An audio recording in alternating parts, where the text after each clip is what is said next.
नमस्कार, स्वागत है आपका हमारे विशेष कार्यक्रम हॉट टॉक में।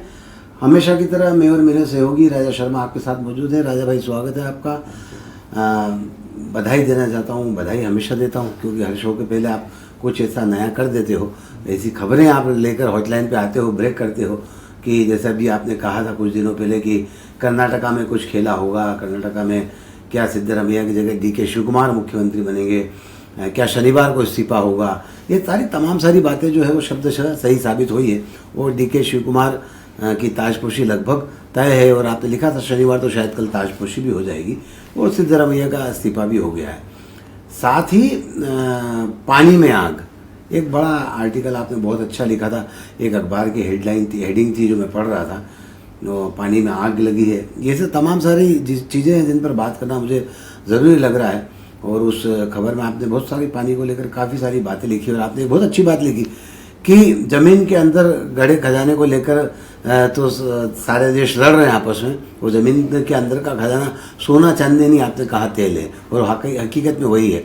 लेकिन पानी में आग जो लगी है वो इंदौर शहर में लगी है। तो ये लाइन भी आपने बहुत अच्छी लिखी है। क्या कहते हो इन सब चीज़ों को लेकर? देखिए, दोनों विषय, एक पॉलिटिकल सब्जेक्ट और एक हमारे शहर की ज्वलंत समस्या से जुड़ा विषय है।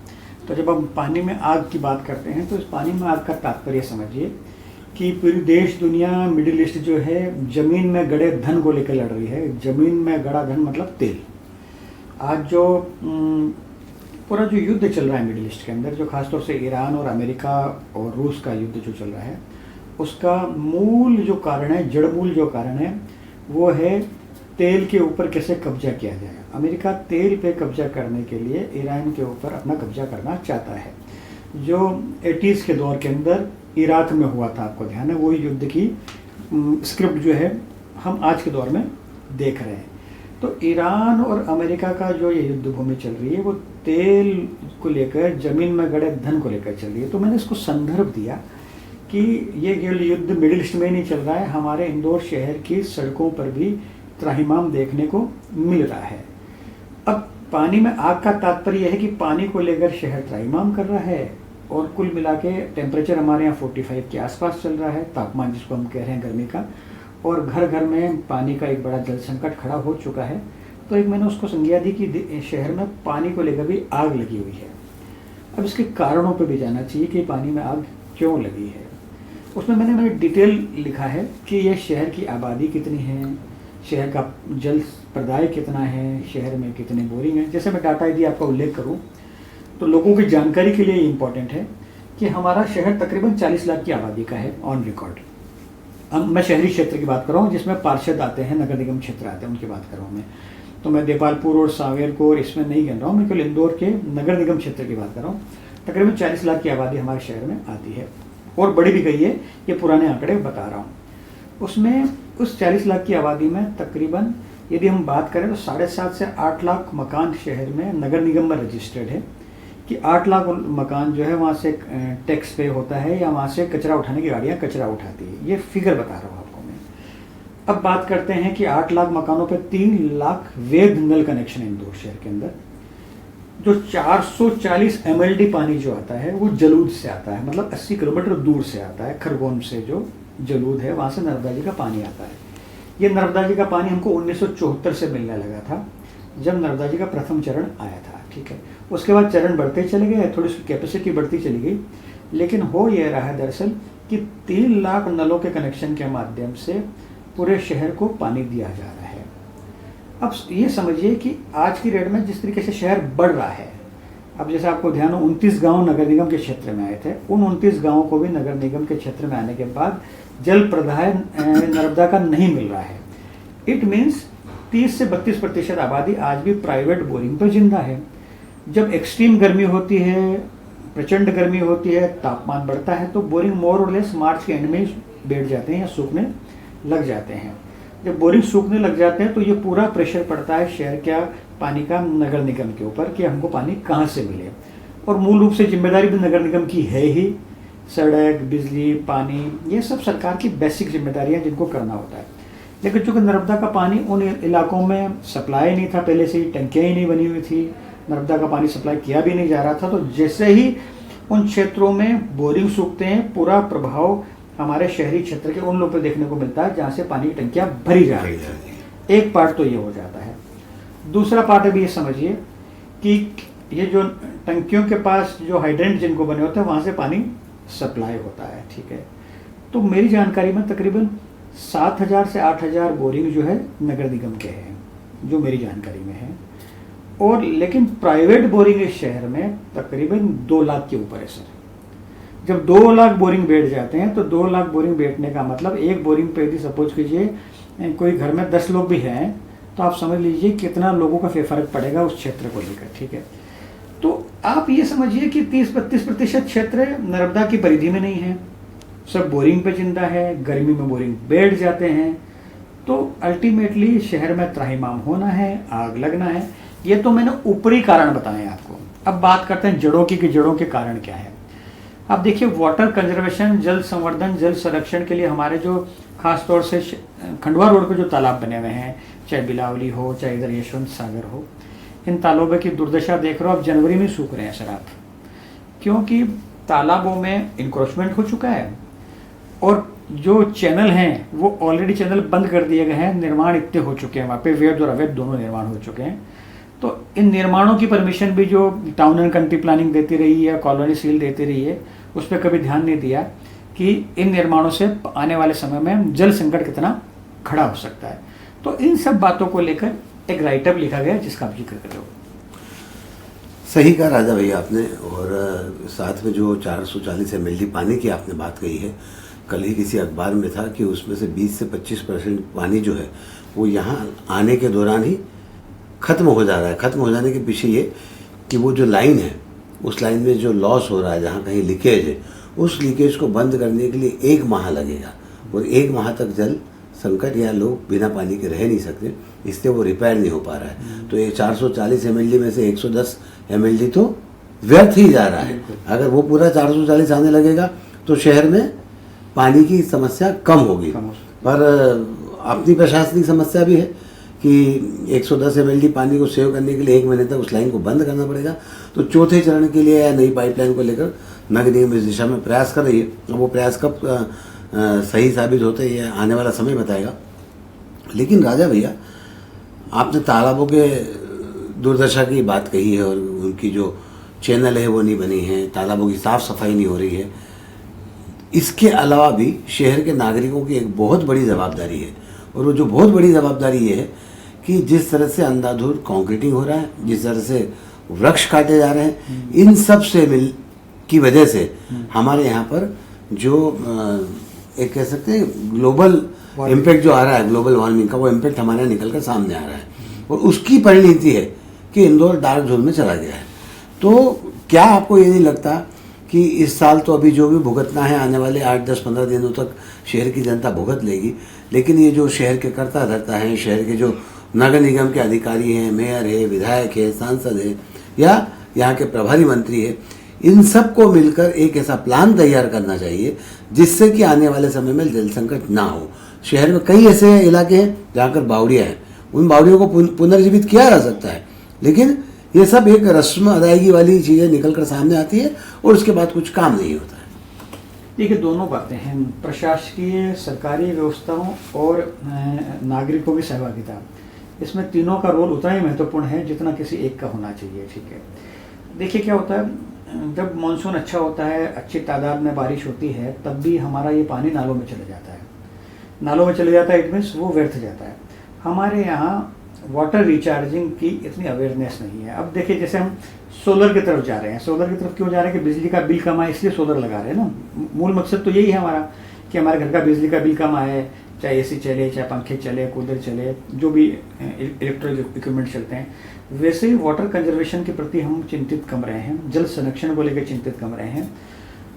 सरकारी स्तर पर चाहे नगर निगम के स्तर पर भी कोई बहुत ज़्यादा इनिशिएट नहीं किया गया है और नहीं बहुत ज़्यादा कोई कंपल्सन रहे कि आपको वाटर रिचार्जिंग प्लांट लगाने चाहिए।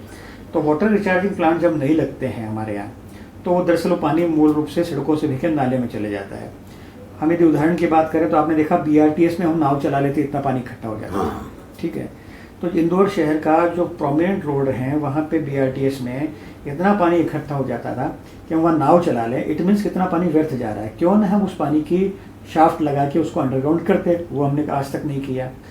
तो मूल रूप से मेरा ऐसा मानना है, इंदौर में पॉलिटिकल लीडरशिप जो है वो विजनरी नहीं है, चाहे वो महापौर हो, चाहे पार्षद हो, चाहे सांसद हो, चाहे विधायक हो, और चाहे ब्यूरोक्रेट्स हो। ब्यूरोक्रेट्सों का इसलिए अटैचमेंट नहीं होता है, वो प्रयोगधर्मी होते हैं, उनको किसी शहर में 6 महीने रहना होता है, किसी को 3 साल रहना होता है, चले जाते हैं, बहुत ज़्यादा इंटरेस्ट से काम करते नहीं हैं।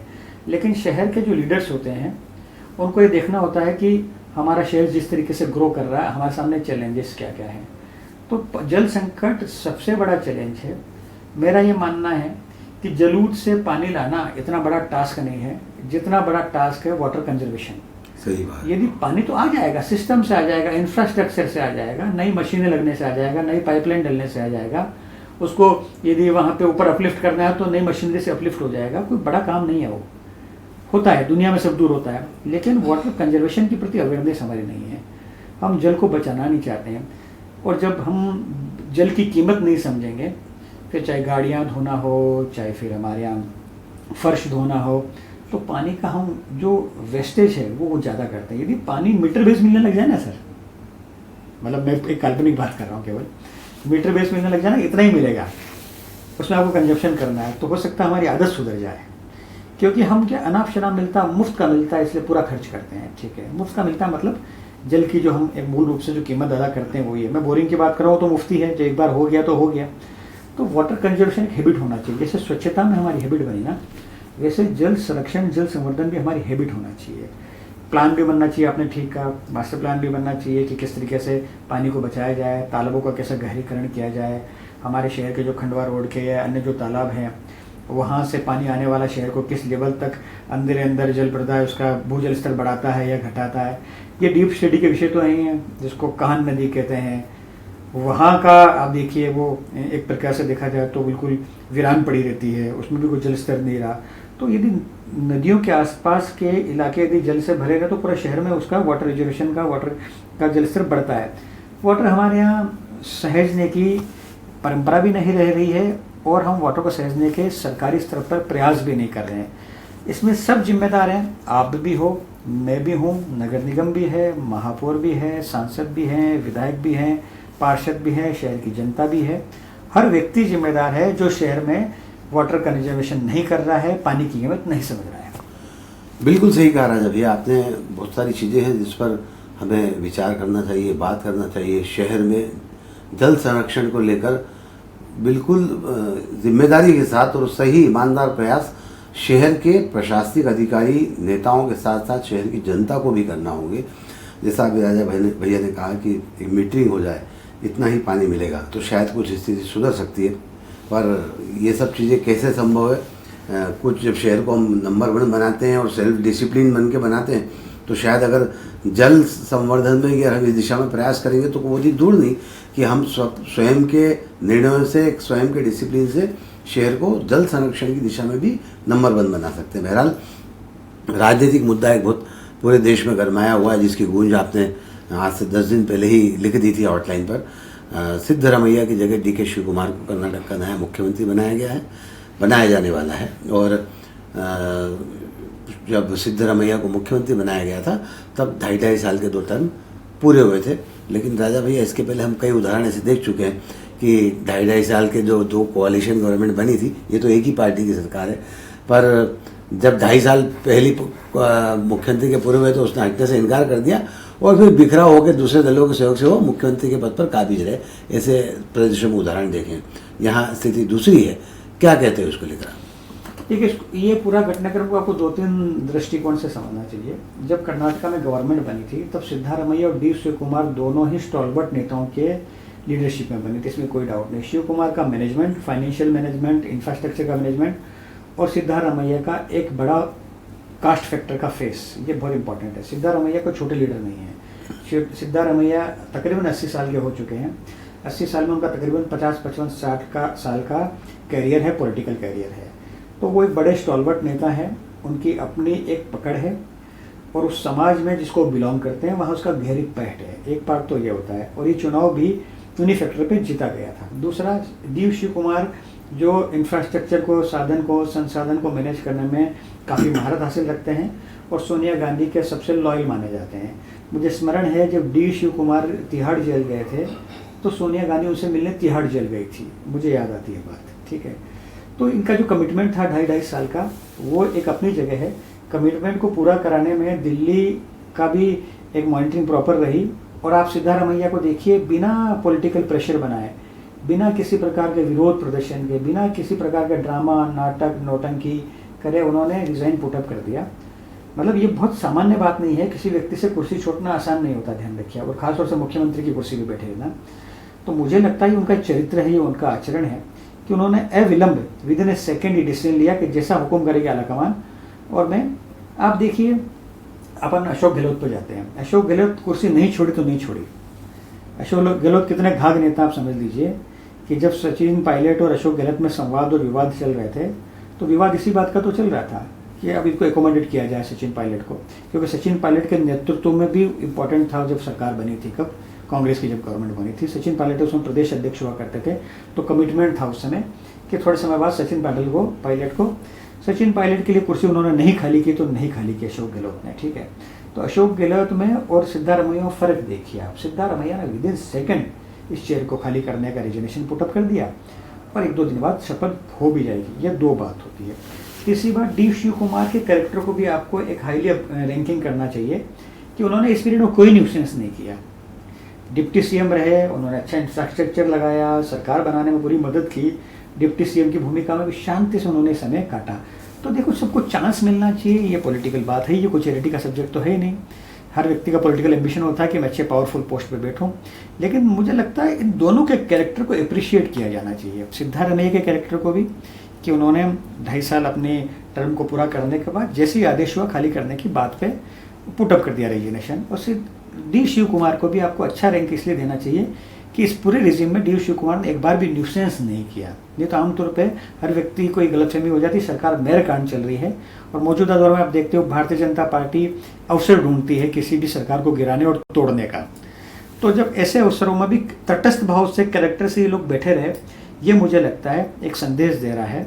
और खासतौर से उन लोगों को भी ये संदेश है जो पावर ग्रीडी रहे हैं, जो कांग्रेस को छोड़कर इस कारण चले गए थे कि उनको पावर शेयरिंग नहीं मिल रहा था। सिंधिया इसका सबसे बड़ा उदाहरण है। मध्य प्रदेश में जब कमलनाथ की सरकार थी तो कमलनाथ की सरकार में सिंधिया को जो घुंघरू बंधे हुए थे कि मैं मुख्यमंत्री बनूंगा, उस पीरियड में इसी घुंघरू की आवाज़ को बीजेपी ने सुन लिया था और भाजपा ने सिंधिया के साथ मिलकर सरकार को गिरा दी थी। आपने अशोक गहलोत के बारे में बात कही और जब आपने कहा कि उस पद नहीं छोड़ा उन्होंने, मुझे एक किस्सा और याद आता है कि अशोक गहलोत को पार्टी राष्ट्रीय अध्यक्ष बना रही थी और अशोक गहलोत ने मुख्यमंत्री का पद त्यागना अस्वीकार कर दिया था, जिससे उनकी भूमिका पर संदेह खड़ा हुआ और काफ़ी ऐसी स्थिति बनी थी कि शायद कांग्रेस आलाकमान उनके खिलाफ कोई बड़ा फैसला ले ले, मुख्यमंत्री पद से हटा दे।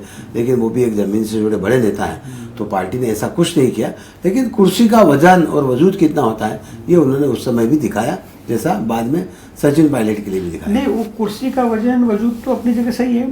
पावर सेंटर और ग्रिडीपन होना एक सब्जेक्ट है इसके अंदर। देखिए आप जी, गहलोत, हम देखिए बचपन से जब से बड़े हुए हमने राजस्थान में गहलोत और सिंधिया के नाम किसका सुना, चलिए बताइए। सही बात, ये 2 ही नाम तो सुने हमने, एक बार सिंधिया, एक बार गहलोत, एक बार महारानी, एक बार गहलोत। तो ये 2 नाम सुन के 40 साल से लोग बड़े हुए हैं, तो 40 साल में भी आपका पेट नहीं भर रहा है ना, आप नए लोगों को मौका नहीं देना चाहते हो। सचिन ने कितना तप किया राजस्थान में, जो प्रदेश अध्यक्ष थे, उसके कारण ये सरकार आई थी, ठीक है। तो मेरी नज़रों में जब राष्ट्रीय अध्यक्ष का ऑफर इनको मिला था गहलोत को, तो राष्ट्रीय अध्यक्ष नहीं बनने के पीछे एकमात्र था पावर सेंटर ग्रिडी होना, ठीक है। और मुझे लगता है इसमें राहुल गांधी और प्रियंका और सोनिया गांधी भी मेरी नज़रों में फेल्यूर रहे कि उन्होंने उसके ऊपर कोई एक्शन नहीं लिया। ऐसी क्या मजबूरी थी, कोई गहलोत बहुत बड़े राष्ट्रीय नेता नहीं थे कि वो जहाँ खड़े हो जाते वहाँ सरकारें बन जाती थी। गुजरात के 2 बार प्रभारी रहे, सरकारें बना पाए क्या? गहलोत राजस्थान में बड़े हो सकते हैं, देश में बड़े नहीं है, ध्यान रखिए आप। तो फिर भी कांग्रेस ने उनके ऊपर कोई एक्शन नहीं लिया। तो गहलोत और सिद्धारमैया में फर्क है, सिंधिया और सिद्धारमैया में फर्क है। 2 विषय बहुत मौजूद थे, दोनों ही विषयों पर बात करना अत्यंत आवश्यक थी। पानी में लगी आग, जो आज राजा भाई ने एक अखबार के लिए लिखा है, वो कैप्शन बहुत अच्छा लगा और उसी कैप्शन ने मुझे प्रेरित किया कि आज राजा भाई के साथ बात करके इस विषय को थोड़ा सा और आगे बढ़ाया जाए। और कर्नाटका की राजनीति का जो प्रेडिक्शन राजा भाई का था। तो ये 2 मुद्दे ऐसे थे जिन पर हमने आपके साथ बात की है।